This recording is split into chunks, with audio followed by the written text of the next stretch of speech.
Hello guys, welcome back to my channel. எல்லோரும் எப்படி இருக்கீங்க? நல்லா இருக்கீங்கன்னு நான் நம்புகிறேன். ரொம்ப நாள் கழித்து வீடியோ போடுறேன். ஸோ இன்றைக்கி கோயம்புத்தூரில் தான் இருக்கேன். கோயம்புத்தூர் ரீசெண்டாக வந்திருந்தேன் லீவுக்காண்டி. இது வந்து என்னோடய தங்கச்சி வீடு, அதாவது எங்கள் சித்தி பொண்ணோட வீடு. அதான் அம்மு, என்னோடய தங்கச்சி. ஸோ என் அவுட்ஃபிட் பார்க்கலாம். இதுதான் என்னோடய அவுட்ஃபிட். கொஞ்சம் மொக்கையாக தான் இருக்குது, பட் நல்லாயிருக்கு. ஓகேவா? இப்போ நாங்கள் வந்து எல்லோரும் ரெடியாக காரில் ஏறி உட்காந்துருக்கோம். இது வந்து என்னோடய குட்டி தம்பி, இவன் பேர் ரித்விக். அப்புறம் நாங்கள் வந்து எல்லோரும் காரில் ஏறி போயிட்டோம். நாங்கள் வந்தோடனே காட்டுறேன். இதான் வந்து நாங்கள் கார் வந்துவிட்டோம். ஸோ அவங்களுக்கு வெளியே வந்து காட்டுறேன். இங்கே டிமார்ட்டுங்க கடை பக்கத்தில் இருக்குது. இது எங்களோட ஸ்வீட் சித்தி. அப்புறமா நாங்கள் உள்ளே போய் என்ட்ரன்ஸ் பார்த்தோம்.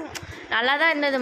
நாங்கள் ஏதாவது சும்மா தான் வச்சுருப்பாங்கன்னு நினச்சோம். பட் உள்ளே பார்த்திங்கன்னா அமேசிங்காக நிறைய இதெல்லாம் வச்சுருந்தாங்க. அப்புறம் நாங்கள் வந்து இதெல்லாம் பார்த்துக்கிட்டு இருந்தோம். நிறைய ஃபோட்டோஸ் இதெல்லாம் வந்து எடுத்தோம்.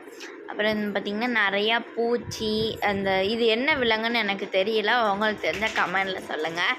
அப்புறம் இங்கே ஃபோட்டோ ஃப்ரேம் பண்ணுறது, அப்புறம் ஒரு பூச்சிக்கு வந்து ரெக்கெல்லாம் ஆடிக்கிட்டு இருந்தது.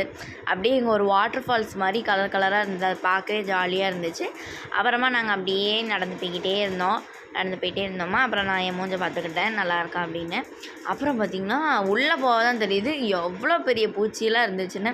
அதெல்லாம் வந்து ஆடிட்டே இருந்தேன். நான் வந்து தென்காசியில் இருக்கும் போதெல்லாம் இப்படிலாம் பார்த்தது கிடையாது. இது பார்க்கும்போது அப்படியே ஒரு மாதிரி வித்தியாசமாக இருந்துச்சு. நிறைய பட்டாம்பூச்சிலாம் அது பார்க்கவே எனக்கு அருவருப்பாக இருந்தது. அதனால் பார்த்துட்டு தான் போயிட்டு இருந்தேன் வீடியோ எடுக்கிறக்காண்டி.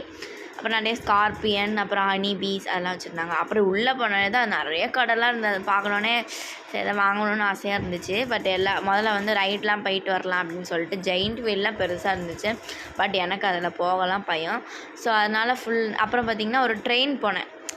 அப்புறமா வந்து அவங்களுக்கு தெரியாமல் ஐஸ்கிரீம்லாம் சாப்பிட்டுட்டு நானே தங்கச்சி சாக்லேட் ஐஸ்கிரீம் சாப்பிட்டு அப்புறம் கப்பல் சாசர் போனோம். அதுதான் ஜாலியாக இருந்தது ரொம்ப. அப்படியே கப்பல் சாசர் போயிட்டு நான் நல்லா கத்திகிட்டு இருந்தேன். எல்லோரும் பார்த்துக்கிட்டே இருந்தாங்க. கப்பல் சாசர் தான் ஒன்று ஜாலி. அப்புறமா வந்து கடைக்கு போயிட்டு சில ஸ்டேஷ்னரி ஐட்டம்ஸ்லாம் வாங்கிட்டு வந்துட்டேன். ஸோ இன்னொரு வீடியோவில் இதெல்லாம் என்ன எப்படின்னு காட்டுறேன். ஸோ அடுத்த வீடியோவில் பார்க்கலாம். டாட்டா, பாய் பாய்.